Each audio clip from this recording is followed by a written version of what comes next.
آج کی ہماری ٹاپک ہے وقت۔ وقت انسان کو بدلتا ہے، بس یہ بات غلط ہے، میں اس بات کو نہیں مانتا۔ وقت کے بدلنے کے ساتھ ساتھ اگر انسان صحیح وقت پر خود کو بدل لے تو شاید وقت بھی اس کے حق میں کچھ نہ کچھ کر پائے۔ اور دوسری بات یہ بھی اپنے ذہن میں رکھ لیں کہ فارغ کام ہمیشہ فارغ وقت میں ہی ہوتا ہے اور کام والا کام ہمیشہ کام والے وقت میں ہی ہونا چاہیے۔ وقت کے ساتھ ساتھ خود کو بدلنا سیکھیں، ورنہ وقت بدل جائے گا اور آپ وہیں کے وہیں رہ چکے ہوں گے۔ پھر آپ کہیں گے کہ اب میرے حالات میرے ہاتھ میں نہیں۔ وقت کے حساب سے خود کو بدلو، اس وقت تک بدلو جب تک تمہارا وقت اور تمہارے حالات بدل چکے ہوں۔ بڑا انسان ہمیشہ وقت کی قدر کرتا ہے۔ میں نے اپنی زندگی میں بہت سارے لوگوں کی کہانیاں اور کتابیں پڑھی، ان میں سے ان لوگوں کو بہت زیادہ کامیاب پایا جو وقت کی قدر کرتے تھے۔ ہر چیز کا کوئی نہ کوئی وقت ہوتا ہے، یہ کہاوت تو آپ نے سنی ہوگی۔ اس کہاوت کی حقیقت یہ ہے کہ وقت کے بارے میں یہ مشہور ہے کہ وہ اپنے حساب سے کام چنتا ہے، لیکن اگر آپ اس کے بالکل اپوزٹ کریں تو میرا نہیں خیال کہ یہ آپ کے لیے برا ہوگا کہ ہر کام کے لیے ایک وقت متعین کریں اور وقت کا انتخاب کریں کہ اس کام میں مجھے یہ کرنا ہے، اس وقت مجھے یہ کرنا ہے، اس کام کے لیے میرا یہ وقت مناسب رہے گا، جسے ہم ٹائم ٹیبل کہتے ہیں۔ اگر تمہاری زندگی میں ٹائم ٹیبل نہیں ہے تو تم زندگی میں شاید ہی کچھ کر پاؤ، کیونکہ سب سے زیادہ انسان کو کامیاب اس کا وقت کرتا ہے، اور وہ انسان کامیاب ہوتا ہے جو وقت کے ساتھ ساتھ خود کو بدلتا ہے۔ وقت کے ساتھ ساتھ خود کو ہر مصیبت حالات سے لڑنے، زمانے کے زخم سہنے، صبر، اصول، کامیابی کے لیے تیار رکھنا چاہیے۔ اگر تم ان سب چیزوں کے بارے میں آگاہ ہو تو وقت بھی تمہارے حق میں بہتر ہو سکتا ہے۔ یہ ضروری نہیں کہ ہر وقت تم صرف اور صرف خوابوں میں پڑے رہو اور فزیکل کام تمہارا کوئی ہو ہی نہ۔ تم وقت کے ساتھ ساتھ وقت کو بدلنا ہی نہ سیکھے ہو، وقت کے ساتھ ساتھ اپنے آپ کو بدلنا ہی نہ سیکھ چکے، تم کچھ کرنے کے لیے وقت کی درکار ہی نہ سمجھ سکے، اور ان سب چیزوں کے بعد جو ایک چیز منہ میں لگتی ہے وہ ہوتی ہے کہ پشیمانی۔ انسان کو یہ احساس ہوتا ہے کہ کاش میں یہ کر لیتا، اور جب تمہارا وقت چلا جا چکا ہوتا ہے تو صرف تمہارے ہاتھ میں کاش کا لفظ ہی آ جاتا ہے۔ وہ جو دنیا میں وقت کے ساتھ کچھ نہیں کرتا وہ سب سے بڑا بے وقوف ہے۔ ان کو وقت کے حساب سے چلنا اور مستقبل کی سوچ ہی نہیں۔ ہر مستقبل کی سوچ رکھنے والے انسان کو وقت کے بارے میں اگر پوچھا جائے تو اس کا وقت گزارنے کا کوئی نہ کوئی اصول ضرور ہوتا ہے۔ میں اگر کچھ کر رہا ہوں اور وقت پر نہیں کر رہا تو وہ کام بھی میرے لیے اتنا فائدہ مند نہیں ثابت ہوگا جتنا اگر میں اس کو اسی وقت کرتا جس وقت اس کی سب سے زیادہ ضرورت تھی۔ اگر میں دنیا میں کچھ کرنا چاہتا ہوں تو کر سکتا ہوں، لیکن میں ہمیشہ وقت کا تقاضا اور اس کا حساب لگا کر ہی کرتا ہوں۔ کسی انسان نے کہا ہے کہ وقت بڑا ظالم ہے۔ اس کی حقیقت سے شاید ہی کوئی انسان آگاہ ہو۔ وقت اس کے لیے ظالم ہے جو مستقبل کی سوچ نہ رکھے۔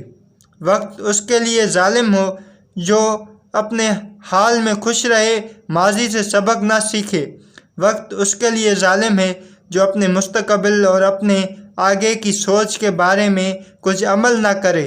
کافی لوگ ایسے ہوتے ہیں جو سوچتے تو بہت اچھا ہے مستقبل کے لیے، لیکن اس کے لیے کوئی قدم نہیں اٹھاتے، اور وہ لوگ جو قدم نہیں اٹھاتے ان کے لیے وقت ظالم ہوتا ہے، اور وہ اپنے وقت کو اس طرح سے ضیاع کر چکے ہوتے ہیں کہ جس کا کچھ اندازہ بھی نہیں ہوتا۔ وقت انسان کو اس وقت بدلتا ہے جب انسان وقت کو بدلنے کی ٹھان لے اور فزیکل کوئی نہ کوئی کام کر لے۔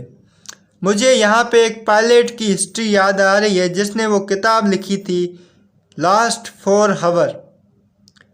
وہ انسان جو جہاز میں جا رہا ہے اسے پتہ ہے کہ میرے جہاز کی ایک انجن خراب ہو چکی ہے اور دوسری پہ اب جہاز چل رہا ہے، تو اس نے سوچا کیوں نہ میری زندگی میں میں نے جو کچھ سیکھا ہے وہ اپنے کچھ چیزیں دنیا کو بتاتا چلا جاؤں تاکہ اس سے کوئی نہ کوئی فائدہ حاصل کرے۔ اس کے بعد اس کو پتہ چلا کہ اب ہماری دوسری انجن بھی خراب ہو چکی ہے اور اب ہمارا جہاز ہوا میں سفر کر رہا ہے، اس پر کوئی انجن کا زور باقی نہیں۔ تو اس نے وہ 4 گھنٹے اپنی زندگی کے سب سے زیادہ لکھے اور اس کتاب کا نام بھی اس نے لاسٹ 4 آور ہی رکھا اور وہ دنیا میں بیسٹ سیلنگ کتاب ہو گئی۔ اس کتاب میں اس نے وہ سب لکھے جو اس کی زندگی میں اس نے سیکھا تھا، وہ سبق جو اس کو زندگی نے سکھائے تھے، اور اچانک اس کو پتہ چلا کہ جہاز کی پہلی انجن اب دوبارہ شروع ہو چکی ہے، لیکن اس نے اس 4 گھنٹوں میں اتنا لکھ لیا تھا کہ اس کی ایک کتاب آرام سے بن جاتی۔ اور اس نے یہ کہا کہ اگر میں دنیا میں وقت کے حساب سے اپنے آپ کو پہچان لیتا اور وقت کے حساب سے یہ عمل کرتا چلا آتا تو آج دنیا میں اگر پہلے نمبر کا کوئی رائٹر ہوتا تو میں ہوتا، کیونکہ اس نے اپنے 4 گھنٹوں میں اتنی زیادہ اچھی باتیں لکھی اور اتنی اچھی کتاب لکھی کہ دنیا میں ٹاپ سیلر آ گئی۔ اور اس نے یہ خیال کیا کہ اگر میں ہمیشہ ایسے لکھتا تو آج میری لاکھوں کتابیں ہوتیں اور لاکھوں کتابوں ہی ٹاپ سیلر ہو سکتی تھیں، کیونکہ میرے پاس لکھنے کی اتنی